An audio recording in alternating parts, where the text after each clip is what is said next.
Hello, everyone.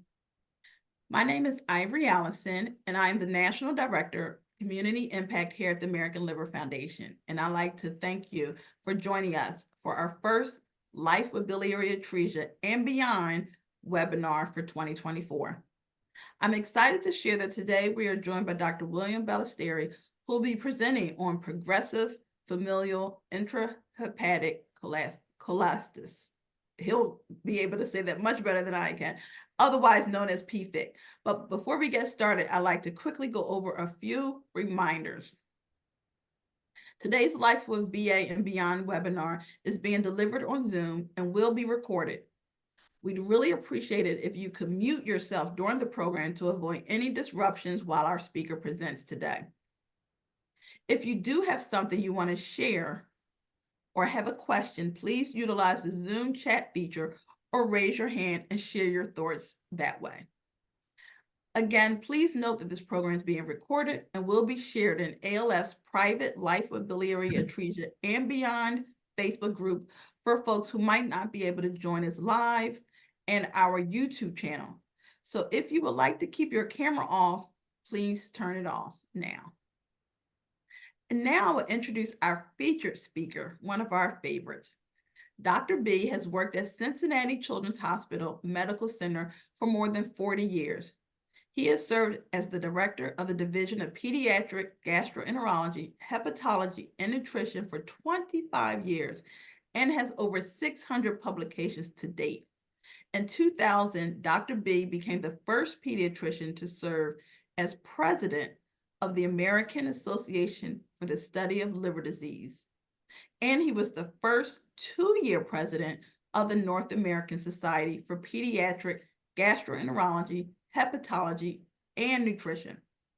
In 2021, Dr. B established the Center for Undiagnosed and Rare Liver Diseases, focused on PFIC.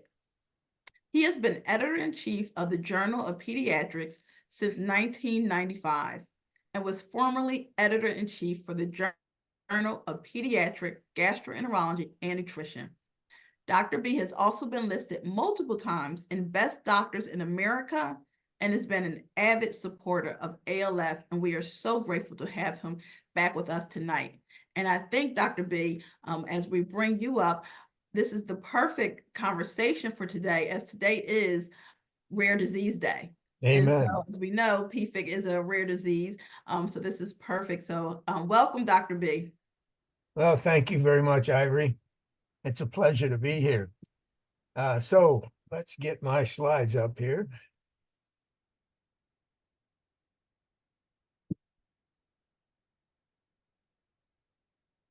You have them for me?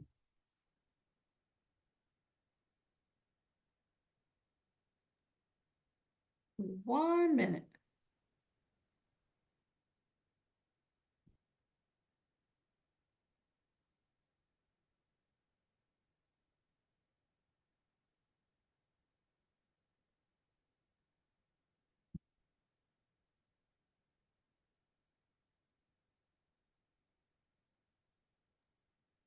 Oh, no, we'll make you a co-host. Casey will make you a co-host, and you can share the slides. Do you need to share them? I don't think we don't have your slides. Yeah, I think they were up on Casey's screen, so we may need to switch over to her. You were sharing them with your co-host permissions.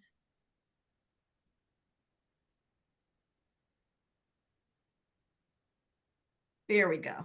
Perfect. All right. We got the details down. Thank you. Thank you both, Casey and Ivory. It's a pleasure to talk about one of the diseases that really intrigues me and has for many, many years. And as you mentioned, it is Rare Disease Day today.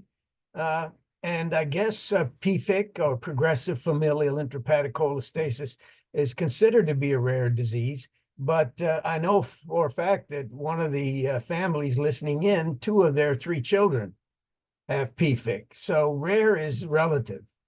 And I think it's important that we keep these diseases in mind as we go through our day and think about liver disease and the way we can help children. So it really starts with understanding jaundice in the newborn infant. And it has challenged us, certainly me, for many, many years. But there's been substantial evolution in not only understanding the mechanisms, but the design of diagnostic and therapeutic strategies. But we still have a long way to go because challenges remain. So let me walk you through this. What I will do is define PFIC as we see it and talk about what we know about the causes and the clinical features, and then talk about how we go about an evaluation strategy. And that's both the initial diagnosis as well as subsequent monitoring, and then how we deal with the family members. And beyond the evaluation, look for those children in whom a diagnosis is still undefined. And then I will end by talking about medical and surgical management options and unmet needs. So what is this term? This is a general inclusive term that's used to describe a very diverse group of inherited or genetic disorders that share clinical features. It is a primary cholestatic liver disease. In other words, these defects, inherited defects, impair the flow of bile from the liver into the intestine. Therefore, the clinical manifestations, of course, are accumulation of bile in the systemic circulation. So the child has yellowing of the skin, mucous membranes, eyes. Itching is a major concern, or pruritus. Since bile is not reaching the intestine, they have fat and fat-soluble vitamin malabsorption, so they are poor, weight gain is poor, and they have bleeding and bruising complications due to vitamin K deficiency.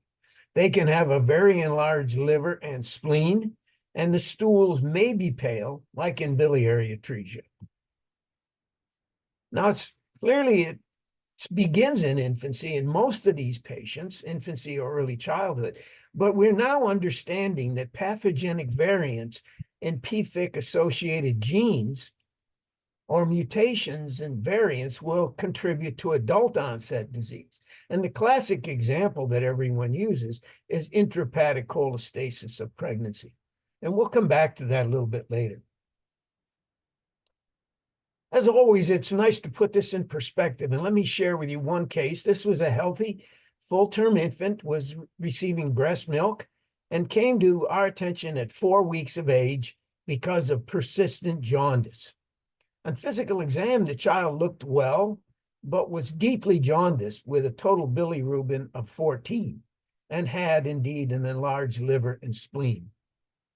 Our laboratory evaluation showed elevated liver enzymes, a marker of liver injury, and the bilirubin persistently elevated with a conjugated bilirubin fraction. That's the key. Fractionate the bilirubin, unconjugated, conjugated, was 10. And that is the hallmark of biochemical cholestasis. The stool color was pigmented, so it was less likely that this was biliary atresia, but certainly a consideration. So the question is, what is the diagnosis? Now, there's a long list of disorders. I think the last I counted, it was 77 or 78 causes of cholestasis in the newborn, but we needed to focus down. And this is where we've made great progress, not only in making the diagnosis, but in being more precise with what we call these disorders, from what we called them in the past to what we are calling them now, to what I hope we will be designating them as in the future. When I started, and Ivory was kind enough to mention that I've been around a while, we used to call this giant cell hepatitis. It was descriptive because on the biopsy, they had giant cells, massive cells, multinucleated. So it was very descriptive.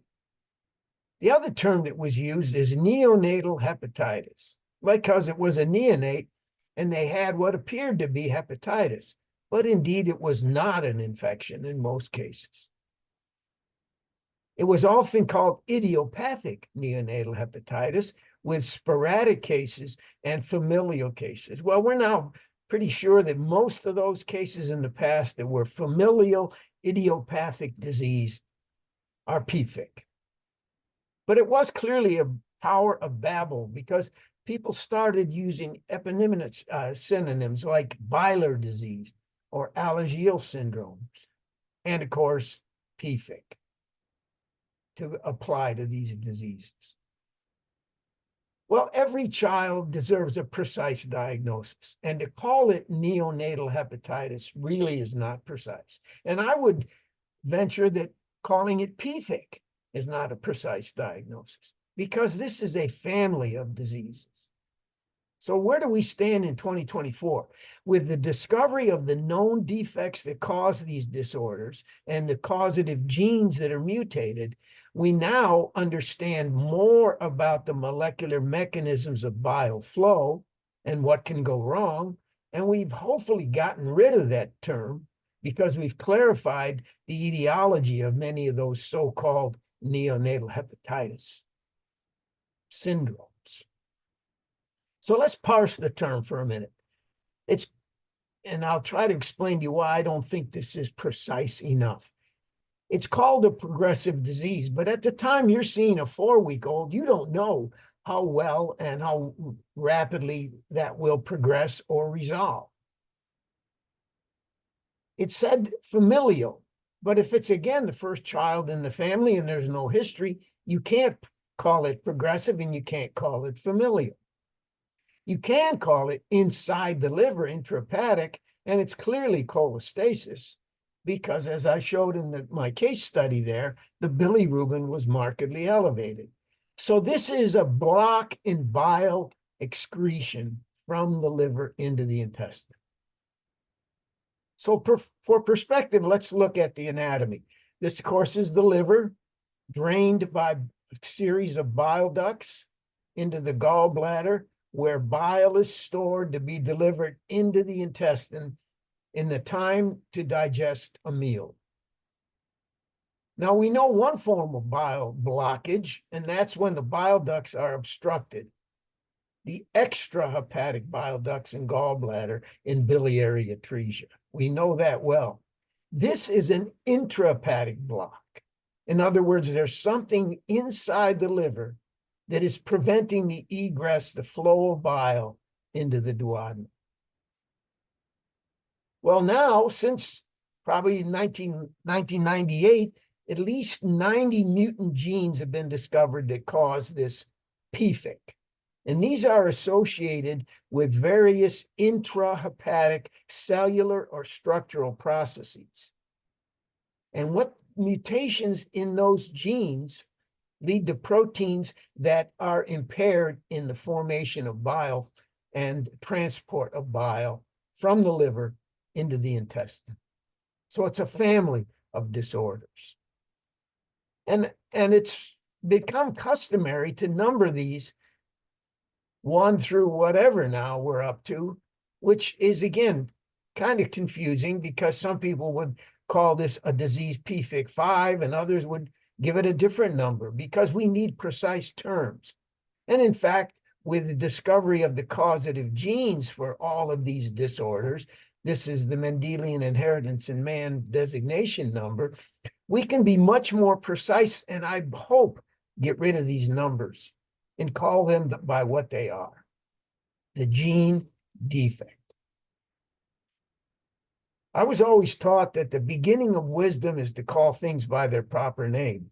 So that's what I'm trying to impart tonight. Let's get the terms correct so we can make the right diagnosis. So to understand these disorders, we need to have a lesson, a basic review of bile flow, the physiology of bile flow. The key factor in generating bile flow is bile acid output from the liver. So bile flow is simply the transfer of bile from the liver to the intestine through the bile ducts. In biliary atresia, that will not happen. And if there's an impairment in the liver, that will not happen. So these patients will have normally fat and fat-soluble vitamin digestion if everything is intact. But with a block, we have the consequences of cholestasis. I mentioned that bile flow increasing in this direction is dependent on bile acid output by the liver. It's a linear relationship, almost directly, totally dependent on how much bile acid is excreted by the liver. So when we began to study these disorders, we said, if we know what's going on with bile acid synthesis and transport, we can understand these disorders. So let's look at that by looking down at the liver cells here. So this is a liver biopsy, and you can see these liver cells and the sinusoids where the blood flow will occur. Let me diagrammatically illustrate it in this fashion. So you have a bile duct, you have a branch of the hepatic artery and a branch of the portal vein, and the blood flow will clear substances from the liver, either substances produced in these liver cells or brought to the liver cells through the blood vessels. Let's look down on this a little more and look at two liver cells. Where they are joined, this is the beginning of the bile duct drainage system. It's called a bile canaliculus. It's the smallest drainage feature of the liver. And I'm going to focus on just two cells so we can show you where the action is. So these are the hepatocytes, a nucleus, the canaliculus, which is a tube, which will drain into larger tubes, the bile duct. And this is supplied with blood through the portal vein and hepatic artery. There is a tight junction that keeps everything intact so there's not leakage of bile, the green, into the bloodstream. The whole process starts with conversion of cholesterol into bile acids, and this is their chemical structure. The bile acids must then be transported into the canaliculus where they will drive bile flow, as I mentioned. This is such a valuable process that once bile acids reach the intestine, they are reabsorbed and recirculated back to the liver so that you maintain a very strong, vigorous bile flow. That's the enterohepatic circulation from the gut back to the liver. Now, bile acids make up over 40% of the solute composition of human bile. So it shows you the importance of bile acids in this process. But it's not just volume or mass, it's also the bile acid composition. For example, the normal primary bile acid is called cholic acid, and that will drive bile flow. So you want this bile acid circulating. And in fact, if you plotted cholic acid output by the liver and bile flow from the liver, again, a linear relationship. However, another bile acid, lithocholic acid, will cause liver injury, and it's only mildly different. Two different hydroxyl groups removed. But that lithocholic acid, when we fed it to mice, caused significant liver injury. So minor differences in structure, major differences in physiology and pathophysiology. So the goal in life is to maintain a balance. You have large amounts of cholic acid and small amounts of toxic lithocholic or other toxic bile acids. So what can go wrong? Well, it's a multi-step process that could lead to overload of the liver cells with toxic bile acids, and that will cause liver injury. And that is PFIC. So what can go wrong? We can categorize it in the following manner, and I'll go through each of these individually. First of all, bile acids are not being synthesized appropriately. So there is a block in the conversion of cholesterol to bile acids. Therefore, bile flow is dramatically reduced. And therefore, instead of having a high bile acid output, they're working at this end of the curve, and that is cholestasis. Now, the process of conversion of cholesterol by the liver to a primary bile acid like cholic acid is multi-steps. So what can go wrong? if the patient is born with an absence of one of these enzymes. Because with that block or an absent enzyme, cholic acid is not being formed, there's no bile flow, and the precursors will accumulate and cause liver toxicity. I'll give you one example. This was a set of twins that we cared for back in the 80s, and we determined that they were born with an enzyme defect that blocked bile acid synthesis. They had cholestasis from the first few days of life, and they had a sibling who died at 4 months of age previously due to this defect. They didn't know it at that time, and it was called giant cell hepatitis. But once the block was determined to be at this step, we reasoned that perhaps we could feed cholic acid and replace what was missing. And indeed, that led to feedback inhibition, no more toxic accumulation, and these children and others with similar defects in bile acid synthesis are being treated effectively with bile acid replacement. So that's one category. A broader category are defects in transport of bile acid from the site of synthesis, from the liver, into the intestine. And that is a series of steps also. It's some well-defined cellular processes controlled by what are now well-defined genes. So let's go back to our friendly hepatocytes. The complex formation depends on transport proteins that are expressed on various surfaces of the cell, the liver cell membrane. For example, there are transporters to bring bile acid back into the liver cell, recirculating that I mentioned. And of course, the newly synthesized bile acids need to be transported into the canaliculus. And that's done by BSEP, bile salt export pump. And this is the gene that governs that protein synthesis, ABCB11. There's a phospholipid transporter, and I'll tell you why that's important in a minute or two. And that's MDR3, and the gene basis is ABCB4. That's a phospholipid, not a bile acid transporter. And there's another transporter called FIC1, ATP8B1. That's an aminophospholipid transporter. All of these play a role in ensuring that bile flow occurs.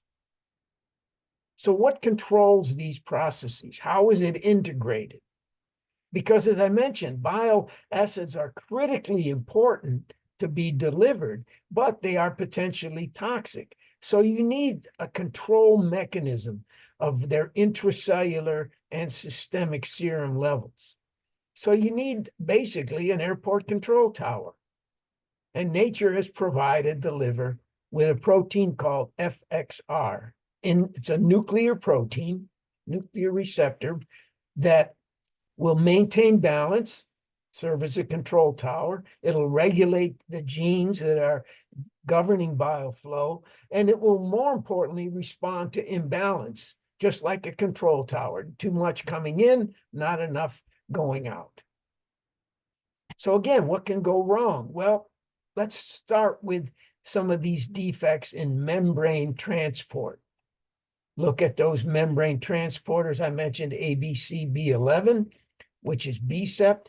That is been termed PFIC type 2.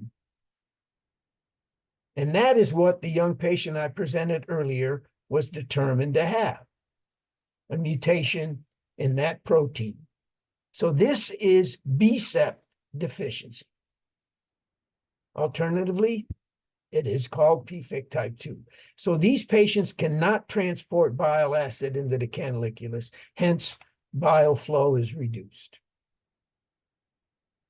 And intrahepatic bile acid retention occurs, and that causes progressive and rapid liver injury. For example, this is a biopsy of the patient at age 2 months. You can see there's injury, but not a lot of scarring. But at age 16 months, this blue tissue is all fibrous scar with cirrhosis, rapid progression.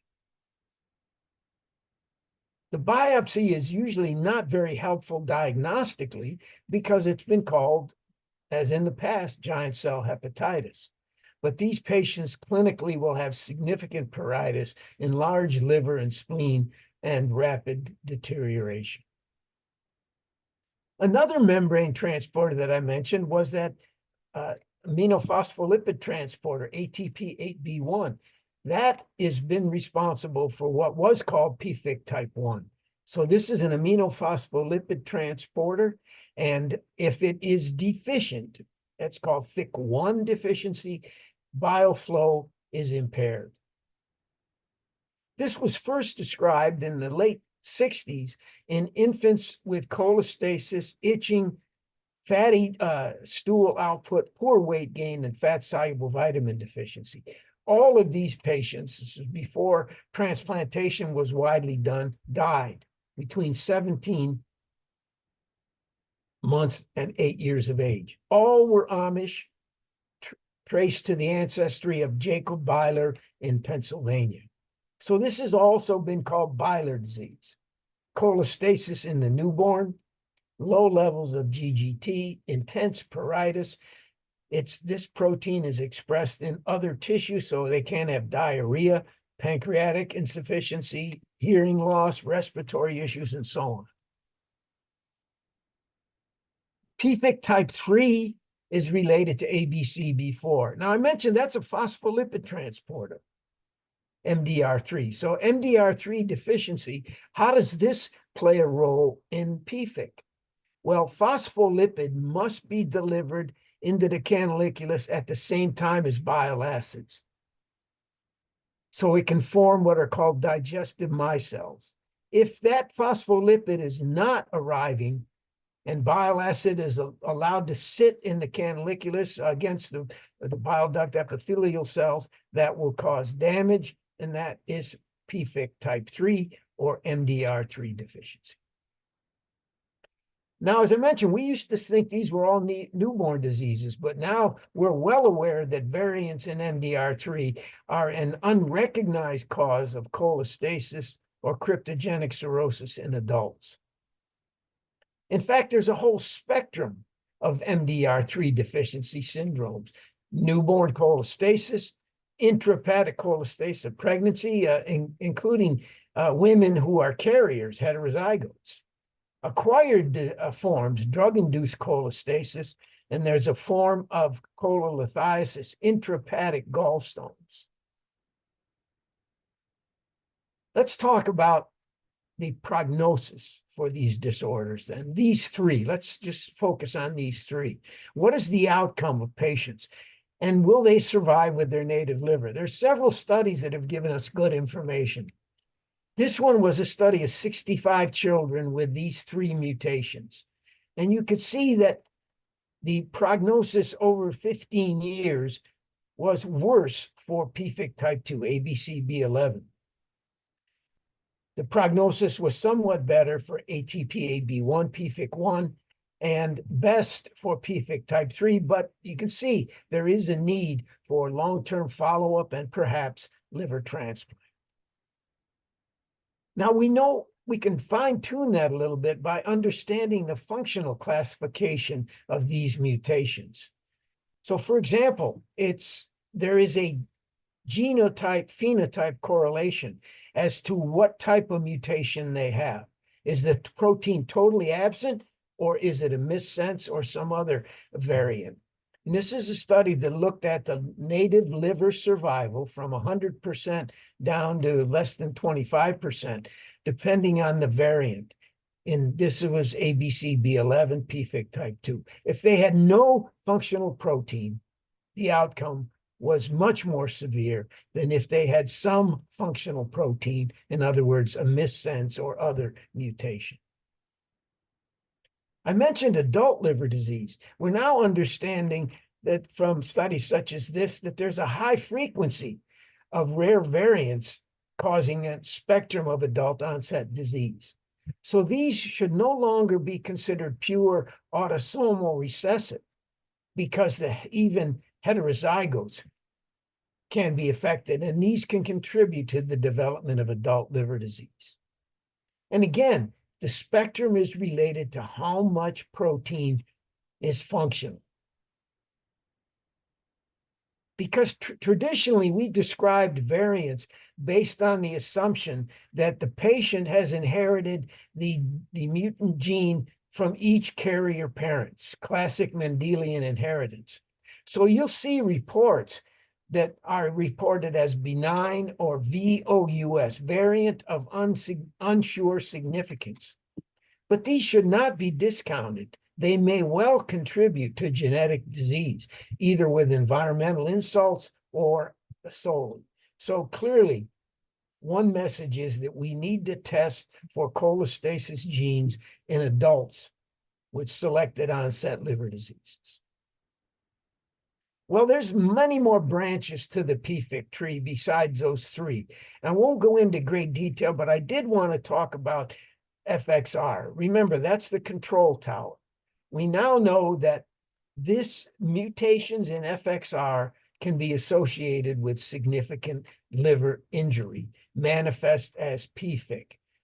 There are at least 9 reported cases. Again, jaundice in the first few weeks of life, very high conjugated bilirubin levels, and significant defects in blood clotting.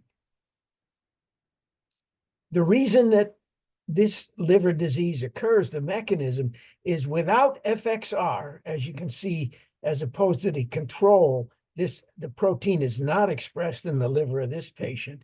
They also will not express BSEP. So it's a lot like BSEP deficiency. So it's an important disease to recognize. Well, the tree continues to grow. And as I mentioned, I won't go through all of these defects in membrane transport or cell trafficking or cell junction function. But I did want to move on to the category of defective bile duct formation. So if the bile ducts are not adequately formed, like in biliary atresia, the bile will not flow. Well, there's a syndrome, Alagille syndrome, been described in many, many patients since 1975. And it really is a form of PFIC in many ways, because these patients inside the liver have bile duct paucity. It's almost like intrahepatic biliary atresia, but I hate and hesitate to use that term. This is a syndrome, and there are many organs that can be involved, including the kidneys and the heart. So it's important to recognize this because they have progressive liver injury, significant itching. They can have fractures, renal failure, and vascular abnormalities. There are acquired forms. I mentioned some of them as we went along, either with exposure to certain drugs or, of course, intrahepatic cholestasis of pregnancy. But one big category, we still have not solved all of these mysteries. There are a number of unclassified disorders, diseases waiting to be discovered. And some of these are now been categorized as variants of unknown significance. But in fact, we need to get back to the idea that every patient deserves a precise diagnosis. Are these new discoveries, new disorders, or simply a better understanding of these variants?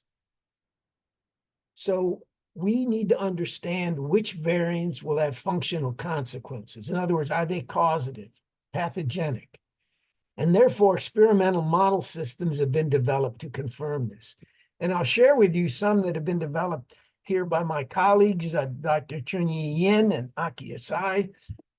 And they have used techniques such as RNA sequencing of affected tissue, models of mice or zebrafish, in vitro studies using organoids made from pluripotent stem cells and other models. And this is just one example from the laboratories of Dr. Yin and Mifke. There was a patient with a form of PFIC, undiagnosed, and they showed that this patient had a new defect, ABCC12. This is MRP9 deficiency.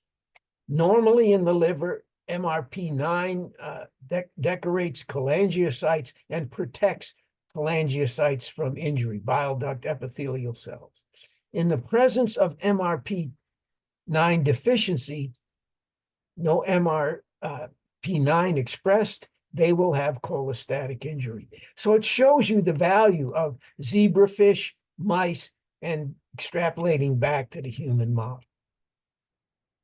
So what are the key points? Still some enigmatic forms. We can approach these with genetic diagnoses, and we can improve the outcomes. And in fact, the outcomes are improved such that we are transitioning some of these patients to adult care. So from family-centered pediatric care to patient-centered adult care. And that's one of the challenges that I will talk to you about in a moment. Let me quickly review our diagnostic strategies. It all begins with a clinical suspicion. I think this patient has a form of intrahepatic cholestasis. You do a standard biochemical assessment, possibly in some patients a liver biopsy with histology or immunohistochemistry.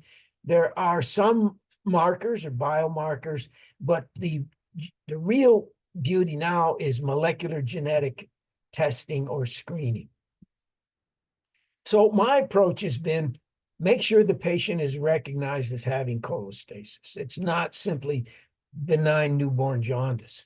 Rule out specific treatable causes. And indeed, there's a list that we go through that we need to recognize very quickly. And of course, that is a series of blood tests which are routine. We do these all the time, and that should quickly sort out that this is not, for example, alpha-1 antitrypsin deficiency or thyroid disease or other forms of liver injury.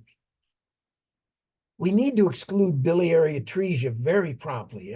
Everyone associated with the ALF knows this, and that's been done with ultrasound, bilirubin levels, conjugated bilirubin levels, and new tests such as MMP7. My approach, which was old school, is slowly changing. If I had a patient with cholestasis, I excluded all the known causes. I would obtain a serum bile acid level, and if that was low, this was a synthetic defect in bile acids, and that could be determined using various biochemical tests available here. If the bile acid level was high, this patient had a form of PFIC, either one of the numbers or one of the unknowns. And there are low GGT and high GGT forms. That's the old school. The new approach is molecular diagnosis. Do a molecular analysis to sort out either established candidate genes using DNA sequencing panels, or to go deeper with whole genome, whole exome sequencing for patients that do not meet standard diagnostic panel criteria. And these panels are now readily available, either here through Children's Hospital or commercially, and they test for large numbers of single gene defects. And you can see all of the defects that are listed beyond what we've talked about. What do you do if you find a cause and the family needs to understand about this, quote, autosomal recessive disorder? Well, if you have a pathogenic variant identified in a patient, it's wise to consider molecular genetic testing of the parents. Are they heterozygous? Are they at risk? And is there a recurrence risk for subsequent children? The heterozygous parents are usually asymptomatic. They may manifest liver disease, such as intrahepatic cholestasis of pregnancy or drug-induced disease, but it's important to consider that for the family. What are we going to do about management? Well, we're increasing our toolbox. Our goals are to, number one, improve the quality and the duration of life expectancy with nutrition, address pruritus, forestall the progression so that they do not develop end-stage disease. We've made some progress. Nutritional therapy is pretty standard, similar to what we do for biliary atresia, and that is these patients can't absorb regular fat very well, so we supplement with medium-chain triglycerides. These are much more efficiently absorbed, and there are various formulas that are available.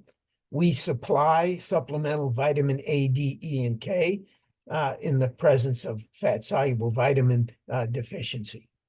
We monitor growth and development. We look for complications of chronic liver disease with fibrosis, cirrhosis, and portal hypertension. That is a clinical examination, still old school, abdominal ultrasound. And that not only looks for scar tissue, but also help us screen for liver cancer, which does complicate certain of these forms of disease. The itch has been much more problematic. And in the past, we considered surgical management.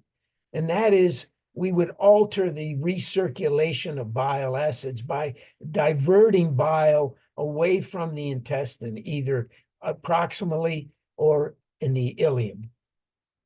And that was done quite frequently. We rarely would recommend that because this diversion would leave the child with an ostomy. And some of the children that we did this, consider this operation in the past, are now young adults and do not want their ostomy.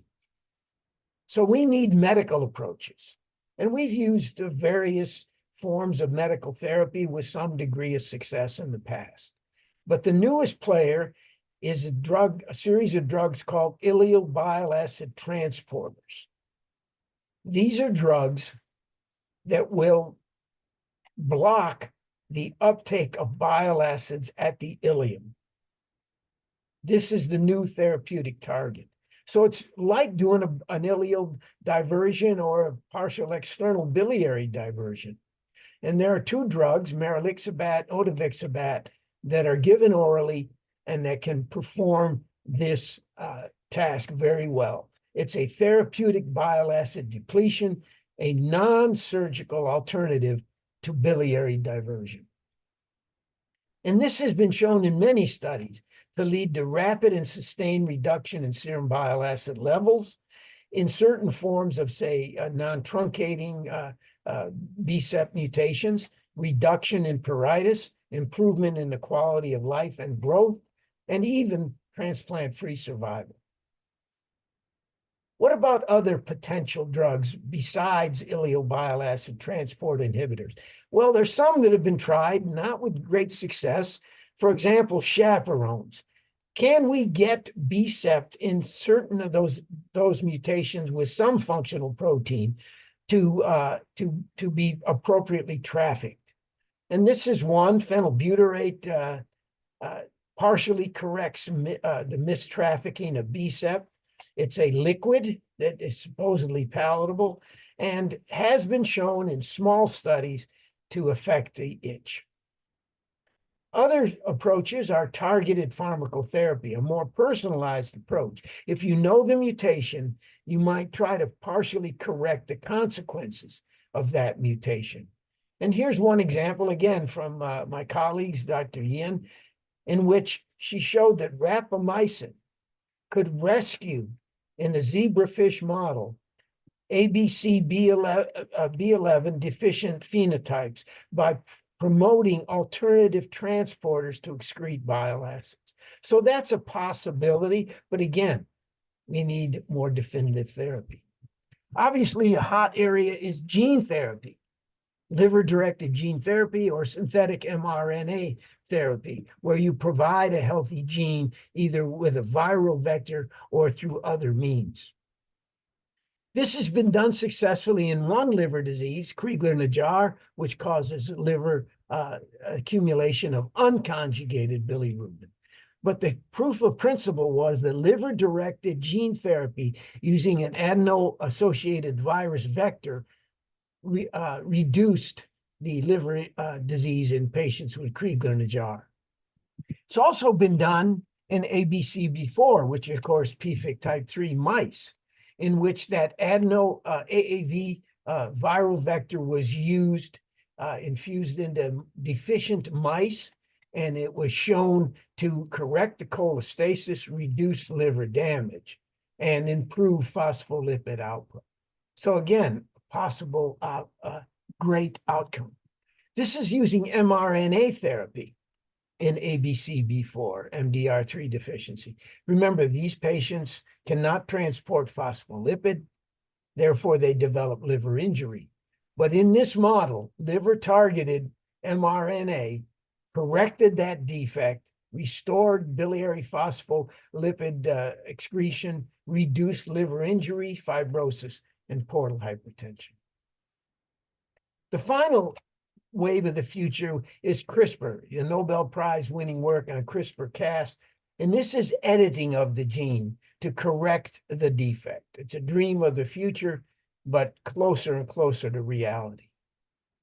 So speaking of the future, these are my goals, that we have better data because we're screening and cases are being recognized, so that maybe we can say this is not a rare disease, but a series of diseases. And therefore, we will have more and reliable monitoring, non-invasive monitoring approaches. And the other dream is more safe and effective therapeutic strategies. And we also need to look at the socioeconomic issues. There clearly are disparities in access to care of patients with these rare diseases. And our centers must do a better job to recognize and address and mitigate these factors to allow excellent outcomes for all of our patients. And then finally, define these diseases that are currently unclassified, the ones that I mentioned. There's much more work to be done in this at the mechanistic level. This is being done at several levels. There's the Childhood Liver Disease Research Network, which is a collaborative, multi-center, multinational effort to dissect these liver diseases such as PFIC. And use these genomic analyses available to us to define all cholestatic diseases at the molecular level and allow precise terminology and get rid of the PFIC 1, 2, 3 approach. Therefore, we would be able to stratify treatment by what is the known genotype. That's precision medicine. By defining these novel genes and pathways, we will find new disorders. Our goal: save livers and save lives. I want to end by emphasizing the challenges and why we need the support of everyone in this effort. One of the challenges, of course, is the challenges faced by the caregivers. This was a study that looked at children and their parents, the caregivers. And, quote, despite fulfillment from caregiving of a child, the breadth and depth of these responsibilities of caring and worrying about the child reduce the parent's health-related quality of life, including mental and physical health, productivity, sleep, career prospects, relationships, and finances. So we can't ignore that aspect. The other aspect I mentioned earlier, the good news is children with PFIC are living longer because of these innovative early diagnosis and better clinical management and genetic counseling. But that means they are going to be transferred to an internist who may not be familiar with childhood liver diseases. So we need to educate our internist colleagues about the natural history of PFIC and the potential complications to bridge that gap. Because these transitions in care from a teenager to an adult come at a time that an adolescent is facing lots of stress, increased non-adherence, shifting responsibilities from the parent, calling all the shots, to the patient being responsible, and ultimately the risk of death or loss to follow. So we have to keep that under consideration. So there's work to be done. I would urge you to look for resources such as pfic.org. They have a terrific research library and do a great job of educating all of us, in addition to what the American Liver Foundation is doing. And in fact, there is a PFIC Family and Scientific Conference to be held in April. If you want the information, we can provide all of this to you. So lots of work, but lots of work to be done. So I appreciate the opportunity to share these thoughts with you. I welcome your comments and questions. Thank you so much, Dr. B. That was so extreme. Yes, Joseph, I think that's Kim and Jenna. All felt that was really great information and very Thank you. helpful. We do have a couple of questions that have come in. How often are you seeing portal hypertension? Well, portal hypertension is a complication of any form of chronic liver disease, and depending on the time frame, most of these patients with PFIC that have progressive fibrosis will develop portal hypertension. So it is very, very common, and we have good tools to make that diagnosis, and it is one of the signs that it is time to perhaps consider whether transplant is the best option. Okay. One question that had come in earlier, can you live with PFIC and not need a liver transplant? Well, as you might have gathered from the talk, it depends on how much functional protein of these different defects is present. We used to recognize, obviously, the severe cases, but more and more we are seeing adults with variants in which the protein is altered, but enough is present to carry out the job. Sort of running on a half a tank, but you can get to your destination. Okay. Someone wanted to know, can you test for PFIC in the utero? Yeah, you certainly. There are ways to test on any cell line for these defects. It's not recommended, but obviously, if the family were to request some prenatal testing, either of their own risk factors, are they carriers, or of the newborn, that the fetus, the embryo, that could be done. Not typically, but could be. Okay. And just to highlight, because someone had mentioned about hereditary, and you did mention about genes, but is PFIC hereditary, and can family members be tested? Correct. Yeah, if that's possible, certainly it would give you a great picture of the recurrence risk factor if they are family planning, and other questions that they may have. Yeah, we held a rare liver disease summit last spring, and we had a mother on who mentioned that both of her sons ended up with PFIC at a couple years apart being born. And she said, the first time she had never heard of this. Her child was born, and no one still at that point mentioned about being tested. She had her second child. Her second child was born with PFIC. She's like, what in the world? What in the world is happening? And thank goodness, by the time we had this event last year, both sons had to have a liver transplant. They both did, thank goodness. Yeah, so we hear this, Ivory, we hear this story very, very often. And that's why I don't like to, even though it's Rare Liver Disease Day, it's Rare Disease Day. Rare is relative, as I said in the beginning. If it may be one in 2,000, but if it's two or three in the family, it's very common. Okay. And you did mention about misdiagnosis.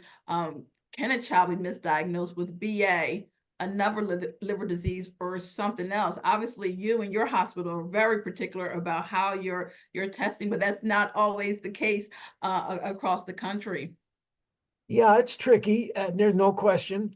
And unless you have a number one, a keen suspicion, understanding, and appropriate test, biliary atresia can be considered to be the cause, and not PFIC, Alagille syndrome, and various PFIC, and we see all of these combinations. So I'll repeat my mantra: every child deserves a precise diagnosis. No, absolutely. If anyone else has any questions or comments, you can absolutely come off of mute. You can keep your camera off if you like, or come on, but you can come off mute, because I think some of the other questions, I don't think we have many others that have come in. Someone did ask what other doctors need to be involved in this process or diagnosis. Well, certainly we collaborate greatly with a number of teammates. Our genetics team has been extraordinarily helpful. Obviously, a basic science group, our pathologists, our surgeons, if there is the need for transplant. And then, of course, for the family support system, all of the psychosocial aspects, financial, and of course, a great team of nurses and coordinators. So it really takes a village without question, and to address all of these issues. Mhm. Now, Dr. Biggs, I have a question. Are you seeing more and more children being diagnosed with PFIC? You know, we've been, for the American Liver Foundation, we've been seeing a lot more children with fatty liver disease, which is one. Of course, there's BA, but we're just wondering, are you seeing more and more cases of children with PFIC or any other particular type of pediatric liver disease? Yeah, well, certainly we're a little biased, but I think that with the increased recognition, these patients in the past would have been called, as, like I mentioned, neonatal hepatitis, giant cell hepatitis, or biliary atresia, or die of an undiagnosed liver disease. So I don't think the gene pool has changed dramatically, although there are certain countries where there are higher incidences. But I think we're much more able to recognize these disorders. Okay. Thank you so much. Again, thank you for your presentation. You always provide such great information for our audience, which is absolutely amazing. We greatly appreciate it. So just want to thank you for joining us today and providing this informative presentation. Well, thank you. And if I can answer questions of anyone, please feel free to reach out to me. And I'd love to talk about these disorders. So thank you all. We have work to do. Yes, we do. And please be sure to join our Life with Biliary Atresia and Beyond Facebook support group for the latest information, updates, and programming and more. If anyone has additional questions after today's presentation, please continue this conversation in the Facebook group. And if you have specific questions regarding this topic, as you just heard, Dr. B will be more than happy to answer them, so we can definitely send them to him. For questions about liver wellness and disease, or for emotional support to patients at the point of crisis and information on local resources, including physician referrals, please contact our helpline at 1-800-GO-LIVER. Our staff is ready to assist you Monday through Friday from 9 to 5 p.m. Eastern Time. And we have some great upcoming events. We're excited to announce that our 2024 Liver Life Walk event season has kicked off. This year, we will host walks across the country in states including Texas, Georgia, Massachusetts, New York, and New Jersey, to name a few. That's not all of them. And Ohio. Don't forget Ohio. Yeah. For a complete listing of all the states we will be hosting events in this year, please go to www.liverlifewalk.org. And we hope to see you on the walk trail.